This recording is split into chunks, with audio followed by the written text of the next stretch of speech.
হিন্দু বাড়িগুলোতে কয়েকদিন পরপরই নিরামিষ খাওয়ার কিন্তু একটা বড় ধরনের ধুম পড়ে যায়। তো সেরকমই এক নিরামিষের দিনে আমার বরের মুখটা কিন্তু হয়ে যায় একদম প্যাঁচার মতো। তো তাকে খুশি করতেই নানা রকমের রেসিপি আমাকে ট্রাই করতে হয়। তো সেজন্যই আজকে পটল দিয়ে দারুণ একটা রেসিপি বানিয়েছিলাম, যেটা খেয়ে আমার বর তো মহা খুশি। আর এই রেসিপি দেখার পর আশা করি তোমাদেরও ভালো লাগে। আর এই জন্য অবশ্যই আস্তে আস্তে পটলগুলোকে ভালো করে স্কিনটাকে ছাড়িয়ে নিতে হবে। তবে কোনোভাবেই কিন্তু আমরা আজকে খোসাগুলো খোসা ছাড়িয়ে রান্না করলে দেখতে ততটা ভালো লাগে না, এই জন্য আমি খোসা ছাড়াচ্ছি না। তোমরা চাইলে খোসাটা বাদ দিতে পারো। এবার আমি পটলের দুই সাইড থেকে অল্প অল্প করে কেটে বাদ দিচ্ছি, যাতে করে পটলের ভেতরের বিচিগুলো যখন বের করব কোনোভাবেই পটলগুলো ফেটে না যায়, সেদিকেও কিন্তু একটু খেয়াল রাখতে হবে।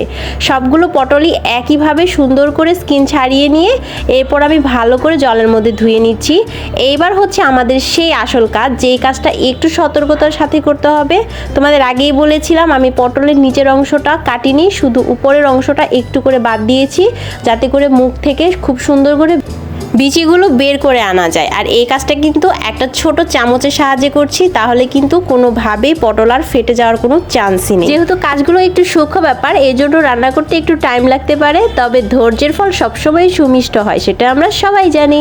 তো একইভাবে আমি বিচিগুলো বের করে নিয়েছি। আর এইবারই হচ্ছে আমাদের আসল মজা। আর আমরা এই রেসিপিতে ব্যবহার করব বেশ কিছু নারকেল কোড়া। আমি এখানে একটা নারকেল খুব ভালো করে নিয়েছি। এবার তেলের মধ্যে সামান্য একটু তেল দিয়েছি, তেলের মধ্যে সেই পটলের বিচিগুলো দিয়ে দিয়েছি।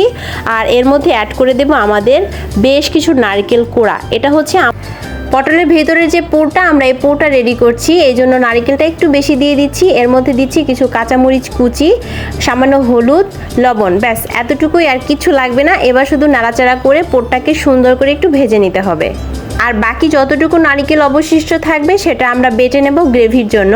তবে একটা কথা বলে রাখি, এই রেসিপির জন্য তোমরা যত বেশি নারকেল ব্যবহার করবে টেস্টটা কিন্তু তত বেশি ভালো হবে। তো আমাদের ফাইনালি পুরটা রেডি, আমরা পুরটা নামিয়ে নিচ্ছি। এইদিকে পুরটা ঠান্ডা হতে হতে আমাদের সেই পটলের খোলাগুলো এবার তেলের মধ্যে ভেজে নেব।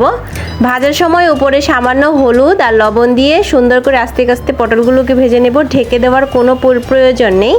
অনেকেই দেখি পটলের ভেতরে পুর ভরে তারপর তেলের মধ্যে দিয়ে ভাজে, ওইটা করলে অনেক সময় ভেতর থেকে পুরগুলো বের হয়ে আসে।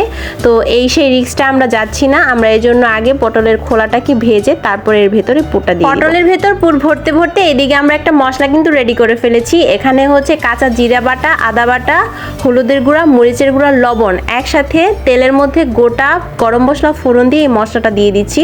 এবার শুধু নাড়াচাড়া করে এই মশলাটাকে ভালো করে কিছুক্ষণ কষিয়ে নিতে হবে। যখন মশলা থেকে তেল ছেড়ে যাবে তখন আমরা দিয়ে দিব বেশ কিছু নারকেল বাটা। ওই যে আগেই তো বলে রেখেছিলাম আমাদের রান্নার গ্রেভির জন্য লাগবে নারকেল বাটা। আসলে এই রান্নার মূল স্বাদই হচ্ছে নারকেল দিয়ে, কারণ নারকেল ছাড়া এই রান্না কিন্তু খুব একটা ভালো লাগবে বলে আমার মনে হয় না। তো তোমরা অবশ্যই চেষ্টা করবে নারকেল পরিমাণটা একটু বেশি দেওয়ার জন্য, আর আমি যেভাবে রান্না করছি সেই প্রসেসটা ফলো করার জন্য।